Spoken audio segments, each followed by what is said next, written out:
有风声讲，这国防部正方式办理人员财产申报，无说理甲国防部长郭立雄、参谋总长梅家书等高阶将领，甚至是军情局情报人员的资料泄露出去。国防部是承认讲，因的作业是有缺失的，会过来追究责任。因来为着批评讲，甲这情报人员的身份泄露出去，可能会对这情报系统虽造成危害，认为着要向因的顶关级来追究责任以外呢，而且是无限层级的。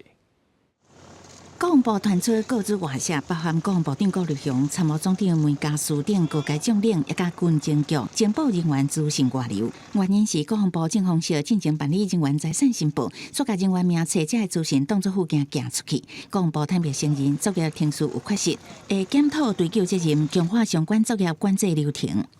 确实是有部分人员的身份具有机敏性，不应该去随文发出。国防部已经在第一时间要求各收文单位采取公文系统推荐等等方式来做风险管控。真机密的军情局人员身份资料，包括真实姓名外泄，可能会对情报系统造成随会发生的危害。立委要求追究责任，卖一些处罚的层级。我们要求国防部立刻检讨，把这样子的追究的上限是不设置任何的上限，那包含所有涉及的人员，还有他这些意图以及这次的范围，全部都必须要检讨。国防部的螺丝已经松了，承办人员查核不够严谨，内部资料传授的程序已经失去了，机密人员资料保密的问题。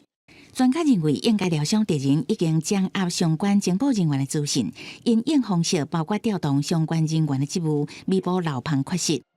承办人员你不知道严重性，麻烦你请示你的上级主管你的上级主管盖章之后呢，你才把这个资料交出去。否则的话呢，这会危害到相关的一些情报人员的性命安全。专家表示，情报人员大部分是在做秘密任务，若做强知影，可能会危害到性命安全。呼吁国防部要谨慎应对，确保情报人员的人身安全。记者综合报道。